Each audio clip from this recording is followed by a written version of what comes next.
Welcome to Jocelyn Presents. Here's Jocelyn. Oh, that's me. Hello, friends. Ooh, let me just catch my breath for a second.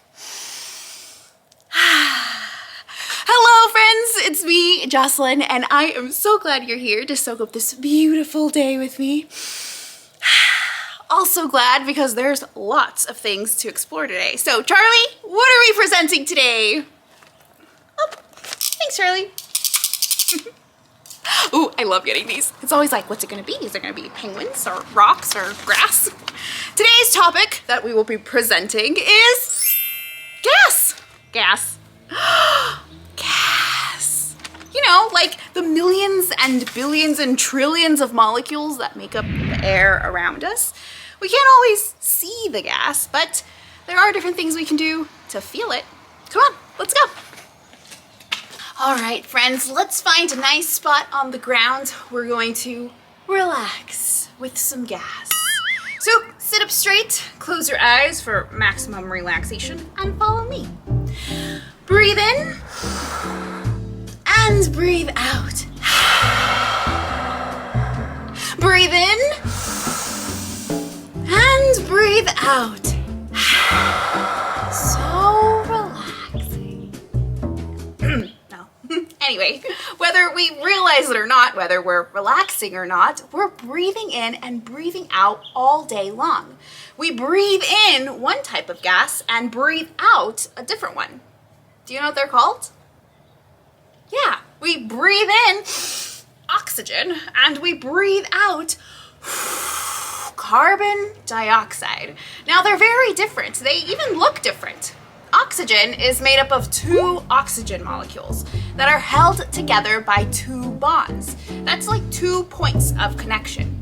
On the other hand, carbon dioxide is made up of carbon and two oxygen molecules. Also, each oxygen held on by two bonds. That's why we call oxygen O2 and carbon dioxide CO2.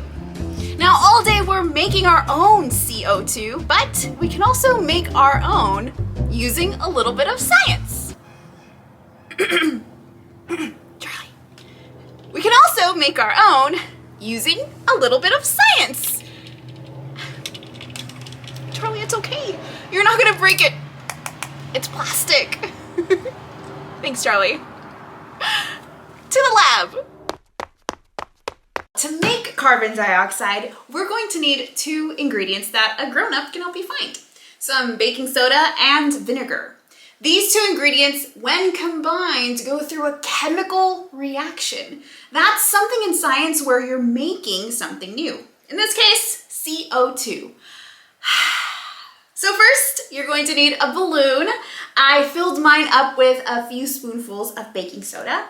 And then in a glass or a vase, something with a smaller opening on top, we're going to add some vinegar. We're gonna add this on top. Nice and secure. And we're gonna flip it on the count of 3. Ready? Count with me. 3, 2, 1. Woo!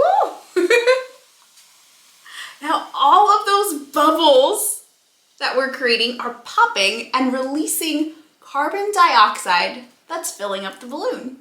It's a lot in the same way that we could fill up a balloon ourselves. So if you wanted to blow one up, you could fill it with your own carbon dioxide gas.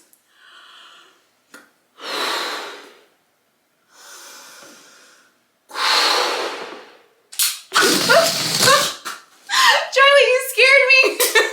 Well, thank you for joining us on today's presentation about gas. See you next time.